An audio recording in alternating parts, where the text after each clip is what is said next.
Chapter का second phase शुरू हो रहा है आज से। 4 फीचर, 3 फेज में मैं कंपनी पढ़ाता हूँ।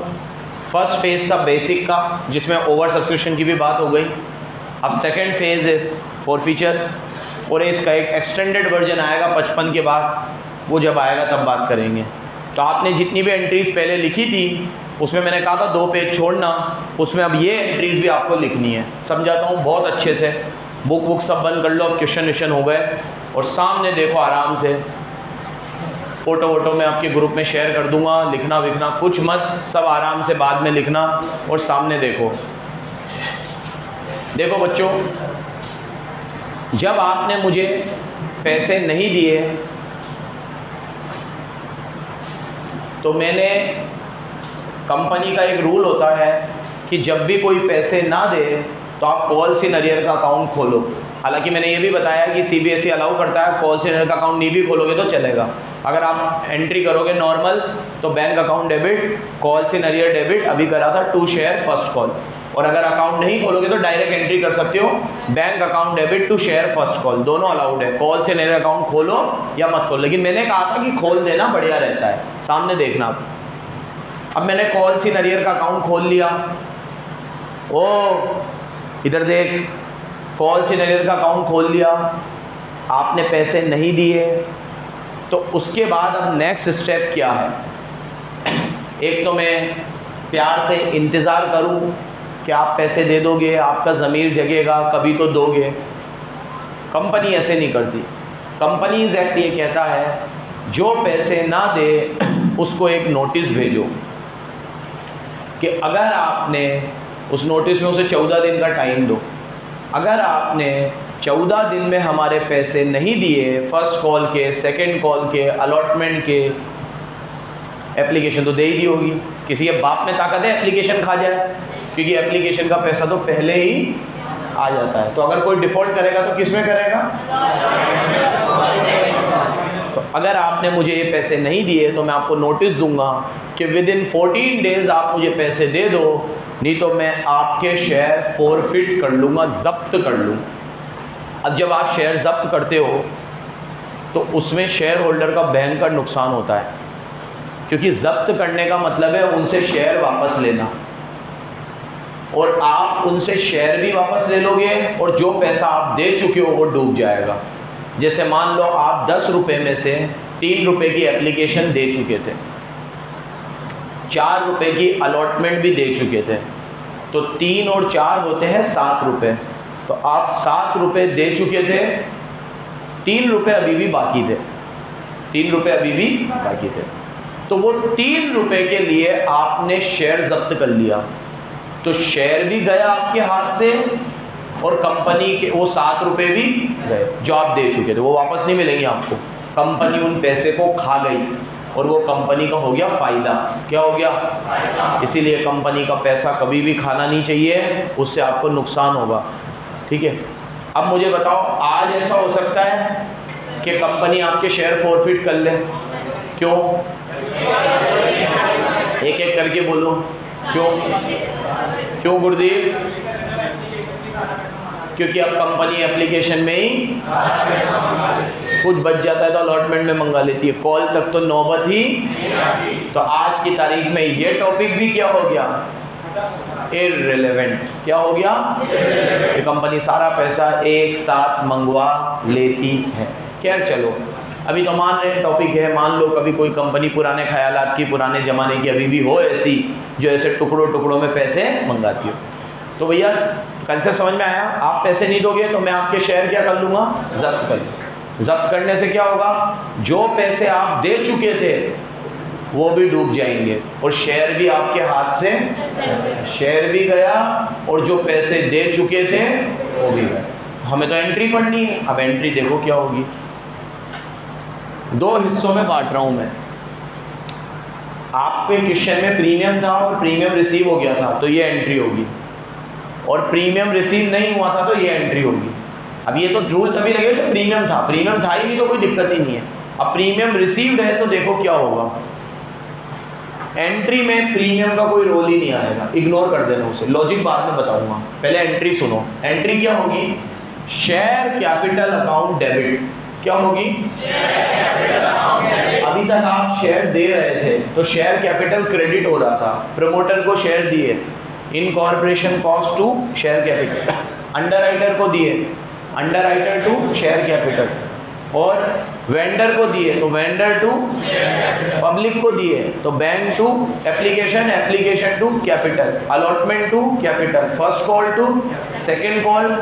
जितनी भी एंट्री अभी तक कराई सब में शेयर कैपिटल क्रेडिट हो रहा था। क्या हो रहा था? अब पहली बार शेयर कैपिटल डेबिट होगा। क्या होगा?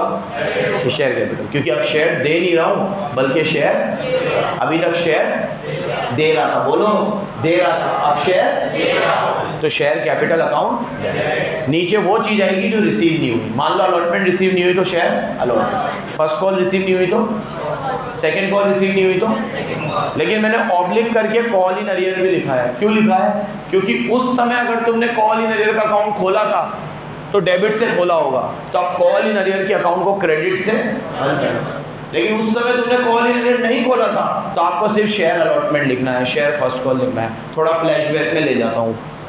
अगर आपने पैसे दे दिए होते तो आप एंट्री करते बैंक टू शेयर अलॉटमेंट, ऐसे करते, और पैसे नहीं दिए होते तो आप एंट्री करते bank debit calls in arrear to share allotment.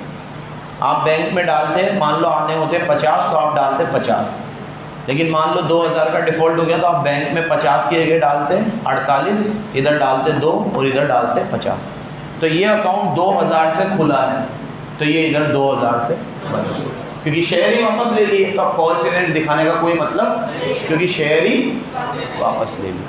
लेकिन अगर मान लो सीबीएसई वाले कहते हैं कि आप कॉल सी लेजर मत खोलो, तो फिर आपने एंट्री करते bank account debit to share allotment 48, तो आपने अलॉटमेंट में यहाँ 48 ही डाले, जबकि जाने चाहिए 50, तो वो 2000 से अलॉटमेंट इधर आ जाएगा। तो बराबर लॉजिक समझना कि अलॉटमेंट कब आएगा? जब आपने उस समय कॉल सिनेरियर नहीं खोला था।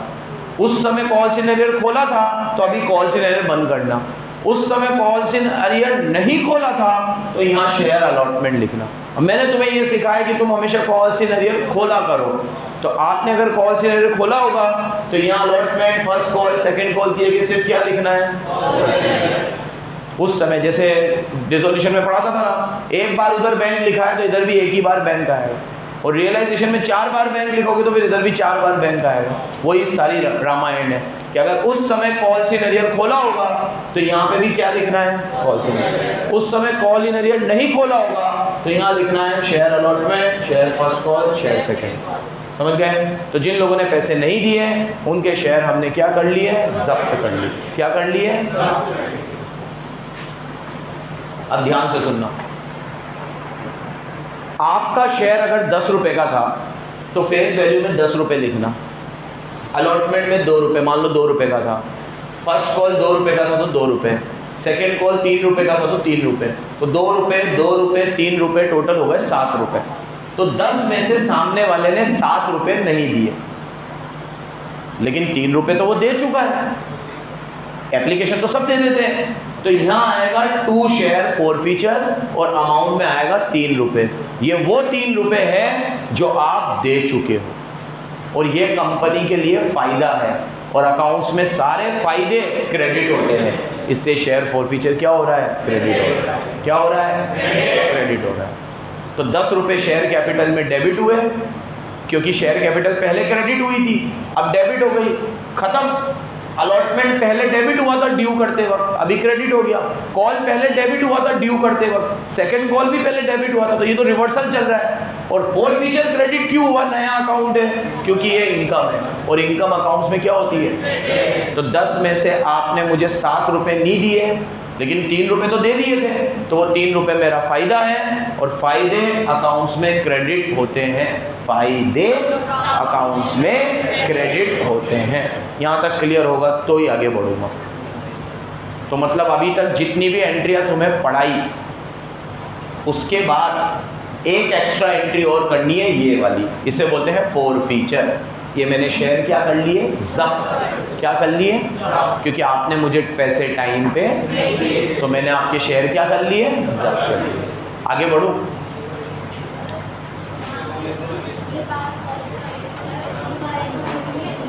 तू सोच क्या होना चाहिए। आप 3 बार कॉल इन अरिहंट मत लिख देना जाहिलो। कितनी बार लिखना?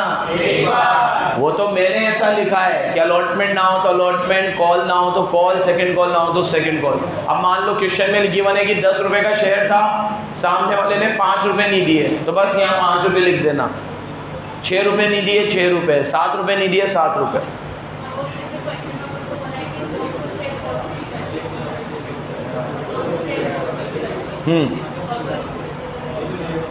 मतलब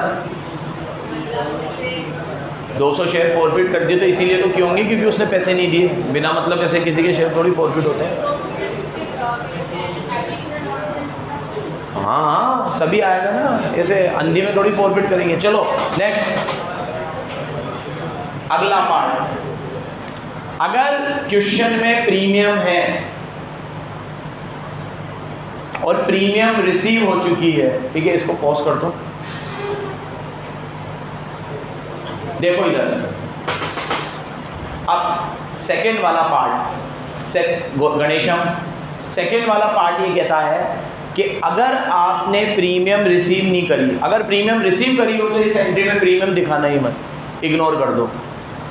क्यों, उसका लॉजिक अभी 5 मिनट में बताऊंगा। अगर प्रीमियम रिसीव नहीं करी है तो एंट्री ऐसे होगी, share capital account debit, security premium account debit, क्योंकि प्रीमियम रिसीव नहीं करी। उस समय जब प्रीमियम करा खोला था तो क्रेडिट से खोला था, तो बंद डेबिट से करना है। यहाँ पे भी बंद करना चाहिए था लेकिन नहीं करा, क्यों, उसका लॉजिक अभी बताऊंगा। प्रीमियम को डेबिट करना है क्योंकि प्रीमियम रिसीव नहीं हुई, कैपिटल रिसीव नहीं हुई तो कैपिटल भी डेबिट हो गई, और बाकी अलॉटमेंट नहीं आया तो अलॉटमेंट, कॉल नहीं आई तो कॉल, सेकंड कॉल नहीं आई तो सेकंड कॉल। ये जो मैं लिख रहा हूँ ना यहाँ पे, आप इतना समझ लेना, ये रिवर्सल एंट्रीज है, क्योंकि उस समय मैंने अलॉटमेंट ड्यू करने की एंट्री करी थी share allotment to share capital, तो अब मैंने कर दी share capital to share allotment. उस समय मैंने एंट्री करी थी share first call to share capital, अब मैंने कर दी share capital to share first call. उस समय मैंने करी थी share second call to share capital, अभी मैंने कर दी share capital to share second call. तो दीज आर रिवर्सल एंट्रीज। क्या है ये? जैसे को तैसा कर दिया। ड्यू करते वक्त जो एंट्री करी थी आज मैंने उसको, क्योंकि अब मेरे पैसे नहीं आएंगे, क्योंकि मैं उसके शेयर क्या कर रहा हूँ, जब्त कर रहा हूँ। क्या कर रहा हूँ? और जो पैसा आ चुका है, जो पैसा आ चुका है वो शेयर फॉरफीचर में आएगा। तो यहाँ मैंने लिख दिया अमाउंट रिसीव, यहाँ मैंने लिख दिया अमाउंट नॉट रिसीव, यहाँ भी मैंने लिख दिया नॉट रिसीव, यहाँ मैंने लिख दिया। अब इस एंट्री में और इस एंट्री में बस इतना सा फर्क है कि यहाँ प्रीमियम का कोई जिक्र नहीं है, यहाँ प्रीमियम मैंने क्या कर रखी है, डेबिट कर रखी है। इसका लॉजिक बताना है, लेकिन वो तभी बताऊंगा जब इतना क्लियर होगा। यहाँ तक का पार्ट क्लियर है? एक सवाल का जवाब दो मुझे, आप बताओ आस्था, जब आप क्वेश्चन करोगे तो allotment, first call, second call, ये तीनों आए, ये जरूरी है? जरूरी नहीं है। रीजन? Very good. डिपेंड करेगा कितने पे किए हैं, कितने पे। अगर अलॉटमेंट पे कर दिया है तो यहाँ अलॉटमेंट नहीं आएगा। फर्स्ट कॉल भी पे कर दिए तो फर्स्ट कॉल, सेकंड कॉल भी पे कर दी, ऐसा नहीं हो सकता, क्योंकि जब सेकंड कॉल भी पे कर दी तो फिर फॉरफिट क्यों किए? बिना मतलब के फॉरफिट सिर्फ फॉरफिट कब होते हैं? जब आप पैसे पे। तो यहाँ सेकंड कॉल तो आएगा ही आएगा, लेकिन अलॉटमेंट और फर्स्ट कॉल आए ये जरूरी नहीं है। इसीलिए मैंने यहाँ बराबर लिखा है कि यहाँ सिर्फ वो पैसा आएगा जो नॉट रिसीव्ड है। क्या है? रिसीव वाला पैसा फॉरफीचर में जाएगा। किस में जाएगा? अब एक राज खोलता हूँ। आपको जब बैलेंस शीट का फॉर्मेट पढ़ाया था तो मैंने कहा था कि कॉल्स इन अरियर लेस करना, शेयर फॉरफीचर ऐड करना, वो यही वाला शेयर फॉरफीचर था। तो फॉरफीचर कौन सा था? जो यही वाला है, ठीक है। तो आपको उधर बता दिया था ना मैंने, फॉरफीचर ऐड करना है, वो यही वाला फॉरफीचर था। तो अगर मान लो आज आपके 200 शेयर मैंने फॉरफिट किए और वो 200 शेयर 10 रुपए के थे, तो 200 × 10 20,000, अरे 2,000, तो आप शेयर कैपिटल में डालना 2,000। उसमें सामने वाले ने 2 रुपए की अलॉटमेंट नहीं दी, तो 200 इंटू 2 400। 2 रुपए की फर्स्ट कॉल नहीं दी, 200 इंटू 2 400। 3 रुपए की सेकंड कॉल नहीं दी, 200 इंटू 3 600। 600 400 400 1400। 2,000 में से 1400 माइनस करना, 600 रुपए फोरफीचर में डाल देना बैलेंसिंग फिगर से। तो ये आएगा कैसे, यहाँ भी कैसे आएगा। अब प्रीमियम की मैं गणित समझाता हूँ तुम्हें। ये जो लॉजिक बता रहा हूँ ये बुक में भी नहीं लिखा हुआ है, तो अच्छे से सुनना, बहुत ही अच्छे से सुनना। प्रीमियम का पैसा रिसीव हो गया तो मैंने कहा इसमें इग्नोर कर दो, एंट्री में कुछ करो ही मत। रीज़न ये है कि प्रीमियम का पैसा सिर्फ 5 ही जगह यूज़ होता है। तो अगर आपने प्रीमियम रिसीव कर लिए तो वो पैसा फोरफीचर में चला जाता, क्योंकि जो पैसा रिसीव होता है वो फोरफीचर में जाता है, और फोरफीचर में जाने के बाद ये पैसा बैलेंस शीट में ऐड हो जाता, और फिर उसके बाद तो उस पैसे को कहीं भी यूज़ करो। और आगे मैं ये भी बताऊंगा, एक केस ऐसा है जिसमें फोरफीचर का पैसा आप कैपिटल रिजर्व में भी डाल सकते हो। तो एक बार ये फोरफीचर का पैसा कैपिटल रिजर्व में चला गया या बैलेंस शीट में चला गया तो इसका यूज़ कहीं पे भी हो सकता है। तो it would be a clear cut contravention of section 52 which says that amount of premium can be used for only 5 purpose, p square b square d। याद है p square b square d। क्या है p square का मतलब, तू बता। Preliminary expense और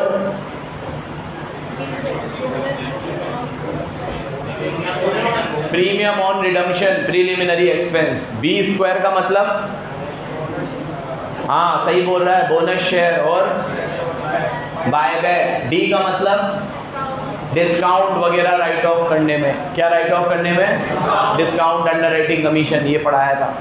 ये लॉजिक है कि यहाँ प्रीमियम नहीं लेते।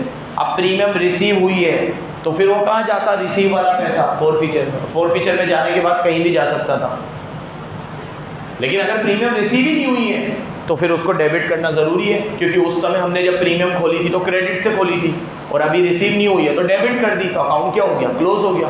आज मान लो उस समय प्रीमियम हमने खोली थी 6 लाख से, उसमें से 1 लाख की प्रीमियम रिसीव नहीं हुई, तो आपने क्रेडिट करा था 6 लाख से, डेबिट कर दो 1 लाख से, बचे 5 लाख। प्रीमियम में 5 लाख है, उसे जहाँ यूज़ करना है वहाँ करो, मतलब जैसे यूज़ किए जाते हैं।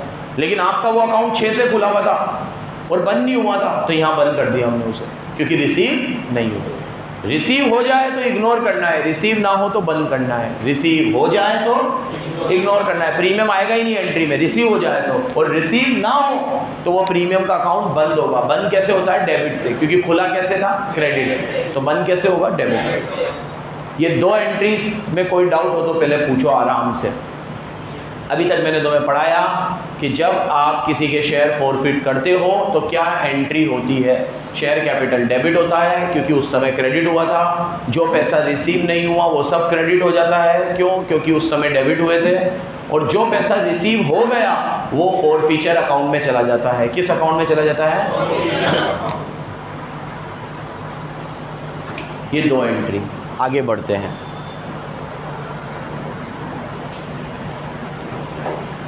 हाँ, एक चीज और, मैंने यहाँ पे हिंदी में लिखा है फेस वैल्यू का होल्डअप। ये याद रखना है आपको। शेयर कैपिटल में कौन सा पैसा जाएगा, इसका मतलब समझा देता हूँ। अगर शेयर 10 रुपए का है तो यहाँ 10 ही जाएंगे, लेकिन अगर कंपनी ने अभी 8 ही मंगाए हैं तो फिर यहाँ 8 ही जाएंगे, 10 मत डाल देना, क्योंकि शेयर कैपिटल डेबिट उतने से ही होगा जितने से क्रेडिट हुआ है। तो उस समय जब आपने शेयर कैपिटल खोला ही 8 से है तो अभी बंद भी कितने से होगा। तो ये बच्चा याद नहीं रखता, वो क्वेश्चन में लिख देगा कि शेयर 10 का है, कंपनी ने अभी कॉल्ड अप 8 ही करे हैं, तो आप 10 से मत कर देना, एंट्री 8 से होगी। इसलिए ये हिंदी में लिखा है मैंने, फेस वैल्यू का कॉल्ड अप।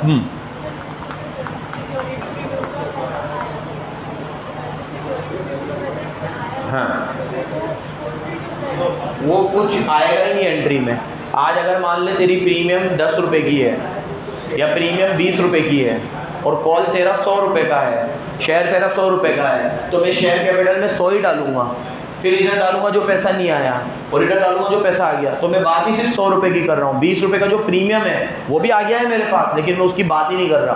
तो जो प्रीमियम का पैसा आ गया है वो वैसे भी सिक्योरिटी प्रीमियम में गया होगा, तो वो सिक्योरिटी प्रीमियम में ही पड़ा रहेगा।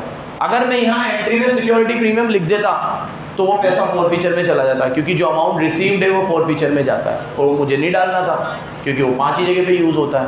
इसलिए सिक्योरिटी प्रीमियम को जब रिसीव होता है तो एंट्री में शो ही नहीं करते, वो जहाँ पड़ा हुआ है वहाँ पड़ा रहेगा, सेफ एंड सिक्योर। क्यों काम का नहीं है? क्यों काम का नहीं है? तू जो पैसे मेरे को दे चुकी है वो पैसे काम के नहीं है, तो मैंने तेरा शेयर जब्त कर लिया तो पैसे नाली में फेंक दूँ? क्यों हो गई? और पैसे रिसीव नहीं हुए पूरे तो प्रीमियम इनकम हो गई, और पैसे पूरे रिसीव हो जाते तो प्रीमियम लायबिलिटी हो जाती। ऐसे नेचर चेंज होता होगा। प्रीमियम तो प्रीमियम है, तूने पैसे दिए हो या ना दिए हो, सिक्योरिटी प्रीमियम है, और सिक्योरिटी प्रीमियम कहीं और यूज़ नहीं होगा 5 जगह के अलावा। हाँ, क्या चीज़ का? इसने ये पूछा कि सिक्योरिटीज प्रीमियम को यहाँ पे हम नहीं ले रहे हैं, फिर क्या बोला था तूने? हाँ, जो पैसा आया उसका क्या होगा? तो मैंने कहा वो सिक्योरिटी प्रीमियम का पैसा पहले भी सिक्योरिटी प्रीमियम अकाउंट में ही था, तो वो वहीं पड़ा रहेगा, सेफ एंड सिक्योर। अगर मैं उसको छेड़ता, इधर लाता, तो फिर इधर वो पैसा कहाँ चला जाता? फोरफीचर, और वो मुझे लाना नहीं है। उसके हाथ से तो सारा ही पैसा गया, सिक्योरिटी प्रीमियम क्या। अब मान लो किसी ने एप्लीकेशन दे दी तो वो भी गई, किसी ने अलॉटमेंट दे दी वो भी गई, किसी ने फर्स्ट कॉल दे दी वो भी गई। तुम जो पैसे मुझे दे चुके हो ना वो तो भूल जाओ, अब तुम्हें कभी वापस नहीं मिलेंगे। क्यों? क्योंकि मैंने तुम्हारे शेयर भी जब्त कर लिए और तुम्हारा पैसा भी खा गया। वो पैसा कहाँ पड़ा हुआ है? फोरफीचर, वो तो भूल जाओ। अब इसमें तुम सोचोगे सर शेयर होल्डर के साथ तो गलत हुआ, तो गलती पहले किसने करी? पैसे किसने नहीं दिए? Share holder. ये तो एक्शन का रिएक्शन है। क्या है? फर्स्ट डिफॉल्टर आप हो। आप अगर समय पे पैसे दे देते हैं तो ये नौबत और हमारे क्वेश्चन भी इजी हो जाते हैं, हमें भी एक एंट्री कम करनी पड़ती। आगे बढ़ूं, ये फोरफीचर हो गया। अब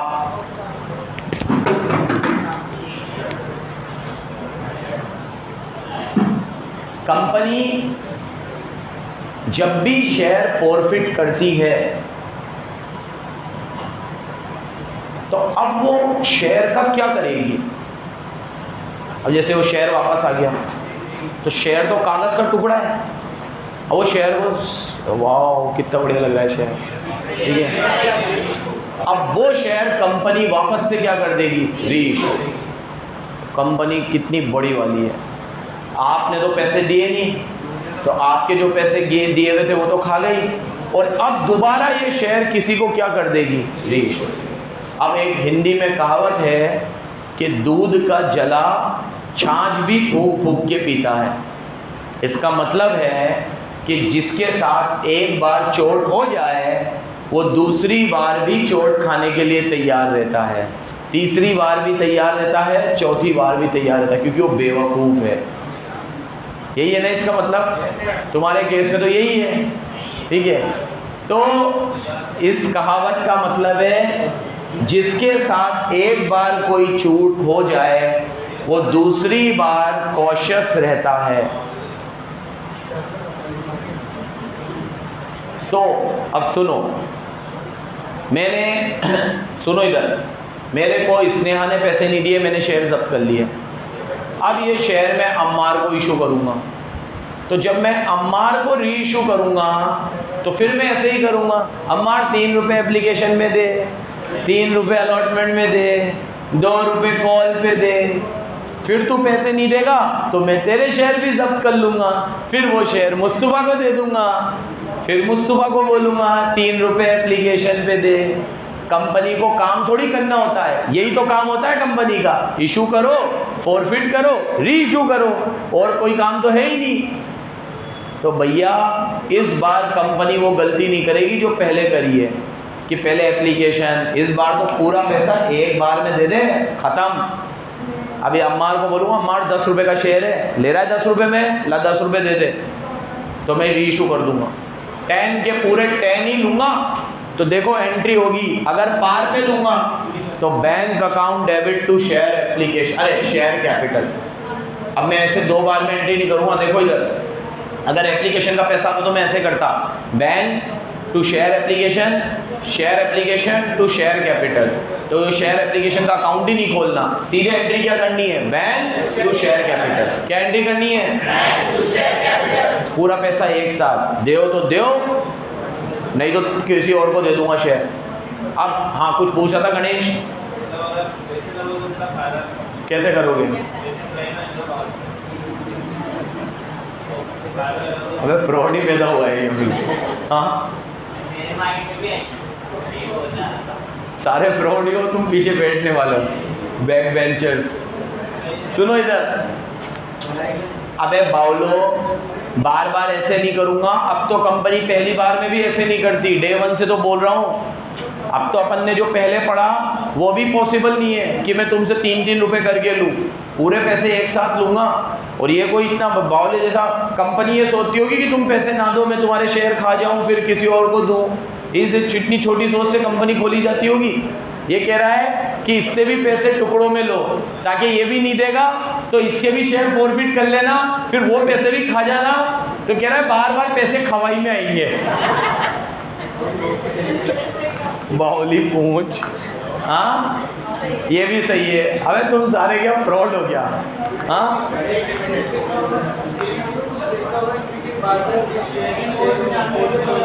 कौन देखता होगा? सेबी देखता होगा। सेबी क्या देखेगा? डिफॉल्टर तो वो शेयर होल्डर है जो पैसे नहीं दे रहा बार बार। कंपनी की क्या गलती है इसमें? फर्स्ट पॉइंट, डिफॉल्ट किसने किया है? शेयर होल्डर ने। शेयर होल्डर पैसे दे देता तो ये सब होता ही नहीं। सुनो, ऐसा नहीं होता बच्चों, सेकंड बार में पैसा एक ही बार में आएगा। और आप अपने हिसाब से सोचो, कंपनी को तो जो फायदा होगा वो बाद में होगा। तुम पहले 8 एंट्री करके आए हो, फिर तुमने 4 फीचर की एंट्री करी, फिर इधर फिर 8 करोगे। हाँ, 17 एंट्री एक क्वेश्चन में, 6 नंबर का आएगा सिर्फ। पिक्चरों, तो हमारे लिए तो बढ़िया है कि शेयर अब एक बार में इशू हो जाएंगे। एक बार में इशू हो जाएंगे तो एंट्री होगी bank account debit to share capital. लेकिन इसमें क्विज सुनो, ये होगी जब पार पे इशू होंगे। पार पे मतलब मैं अम्मार को बोल रहा हूँ, अम्मार 10 का शेयर है, 10 रुपये में ले ले। अब अम्मार थोड़ा 1.5 शाना निकला। अम्मार ने क्या कहा, सर ये तो सेकंड हैंड है, स्नेहा ने भी तो लिए थे ये शेयर, और जब स्नेहा ने लिए थे तो उसने इतने रुपए तो दे ही दिए थे आपको, तो आप तो वैसे भी प्लस में ही चल रहे हो, मेरे को 8 में दे दो ना यार सर प्लीज़, 10 में मत दो, आप तो वैसे भी फ़ायदे में हो।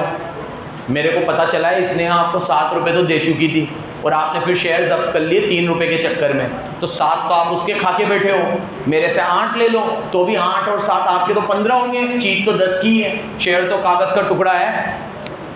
मैं कहा यार अम्मार, मैं अलाउ तो कर देता ऐसा, लेकिन कंपनीज एक्ट कहता है शेयर डिस्काउंट पे इशू नहीं हो सकते।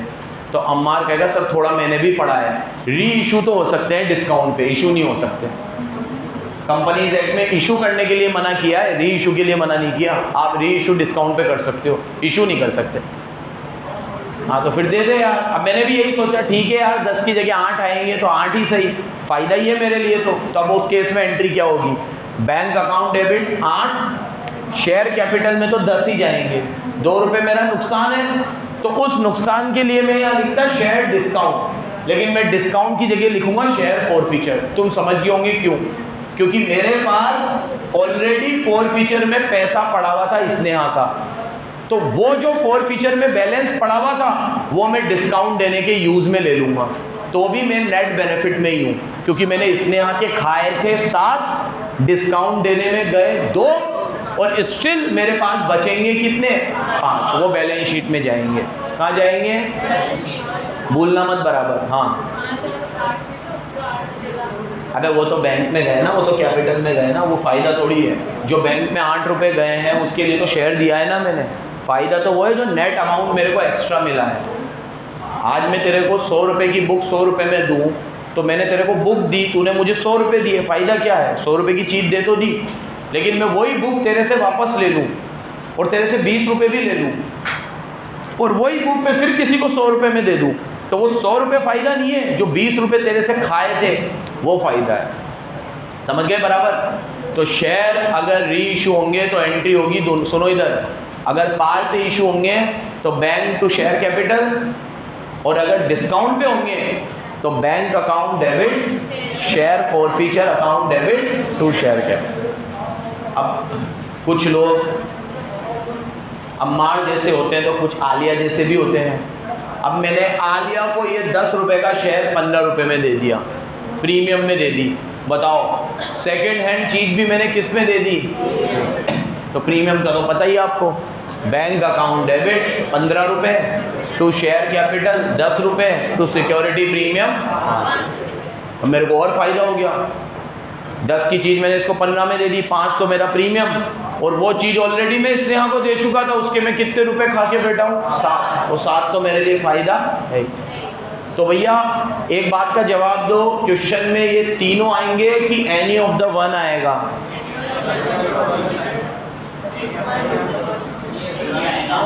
तीनों कैसे आएंगे? वन ही आएगा ना। री इशू या तो पार पे होंगे या डिस्काउंट पे। किसी एक क्वेश्चन में बोल रहा हूँ, अलग अलग क्वेश्चनों में तो आ सकते हैं। हाँ हाँ, एक प्रीमियम पे कर दिया, एक डिस्काउंट पे कर दिया, और पहले 8 एंट्री भी कर चुकी है, फिर 4 फीचर भी करना है, और क्वेश्चन एग्जाम में आएगा कि यही करना है 80 नंबर में, यहीं बैठे रहो हर 3 घंटे में। पिक्चर हो, एक क्वेश्चन में एट अ टाइम एक ही होगा, या तो वो पार पे होगा या डिस्काउंट पे या प्रीमियम पे। अच्छा एक बात बताओ, सोच समझ के जवाब देना। मैंने अगर स्नेहा के 200 शेयर फॉरफिट करे, 200, तो क्या ये हो सकता है क्वेश्चन में कि उसमें से मैंने 100 शेयर ही री इशू करे? हो सकता है ना? Very good.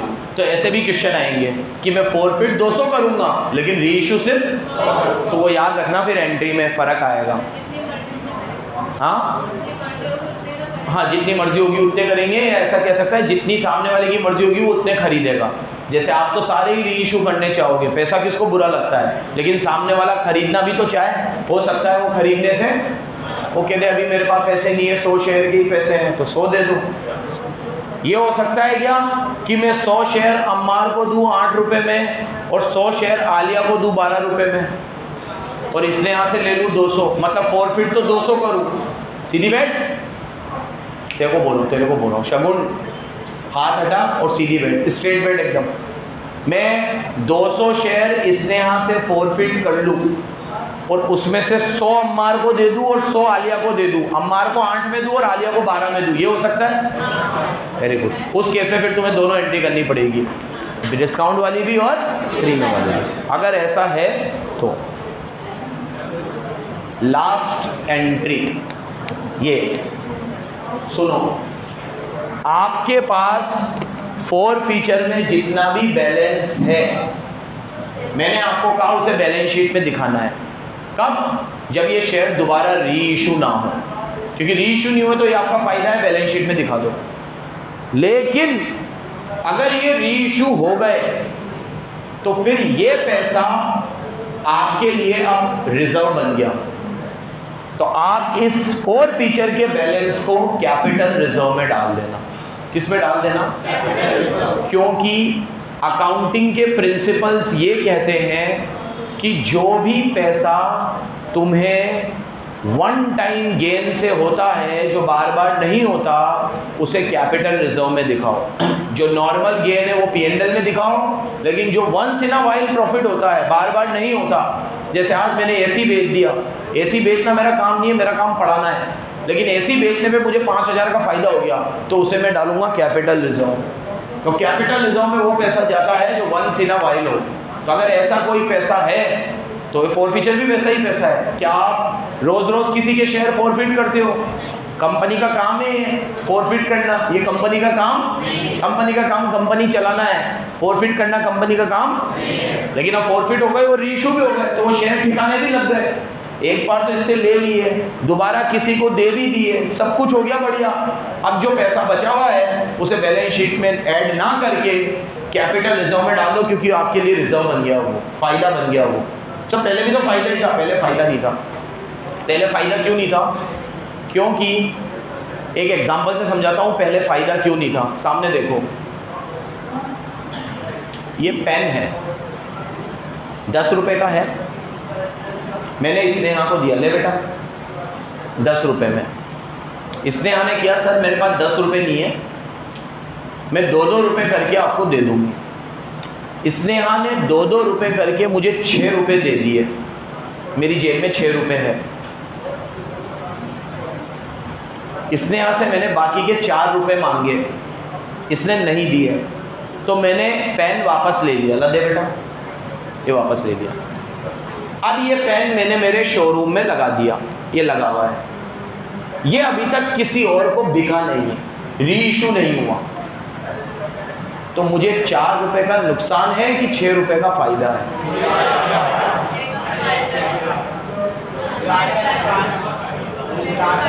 4 का नुकसान है। चीज बिकी कहाँ है अभी, और ये सेकेंड हैंड है, ये तो पड़ा हुआ है मेरे पास, मैं सबको कह रहा हूँ 6 रुपये हो गया, पेन मेरे को वापस आ गया। अबे तो पेन ही तो आया है, बिका कहाँ है अभी? मान लो ये ऐसा कि ऐसा पड़ा हुआ रह गया, क्योंकि ये सेकेंड हैंड है और इसने आने लिखा है तो कोई भी नहीं ले रहा, तो फिर तो ये चीज बिकी नहीं। तो मैं जो चिल्ला के कह रहा हूँ मेरे को 6 रुपए का फायदा है, 6 रुपए का फायदा है, तुम दूसरे एंगल से देखो, मुझे 4 रुपए का नुकसान है, क्योंकि वो चीज अभी तक बिकी।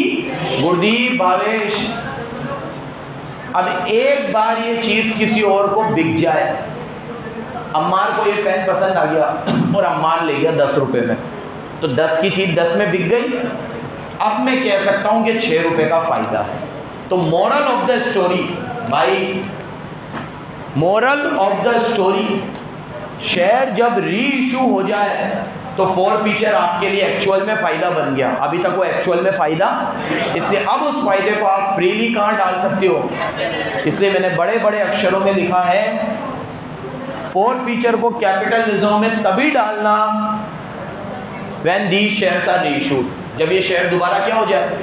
जब तक ये शेयर रीइश्यू ना हो कैपिटल रिजर्व में ट्रांसफर, बोलो, जब तक शेयर रीइश्यू नहीं होंगे कैपिटल रिजर्व में ट्रांसफर। आज मैंने आप लोगों को पढ़ाई ये 2 एंट्री, प्रीमियम रिसीव्ड और प्रीमियम नॉट रिसीव्ड, फिर रीइश्यू होंगे या तो पार पे, डिस्काउंट पे या प्रीमियम पे, और एक बार रीइश्यू हो जाए तो लास्ट एंट्री करनी है share forfeiture to capital reserve. याद रखना, अगर 200 शेयर फॉरफिट हुए हैं और रीइश्यू सिर्फ 100 ही हुए हैं, तो आप कैपिटल रिजर्व में सिर्फ 100 शेयर का पैसा डालना, पूरे 200 का, तो बाकी के 100 शेयर का पैसा बैलेंस शीट में ऐड होगा। अभी इसे बताता जा रहा हूँ, क्वेश्चनों में सब आएगा और प्रैक्टिस कर करके एकदम अच्छे भी हो जाओगे, लेकिन अभी से थ्योरी से प्रैक्टिकल तुम डायरेक्ट कर पा रहे हो, तो मैं उस बच्चे को बच्चा मानता हूँ कि उसने ढंग से सुना है।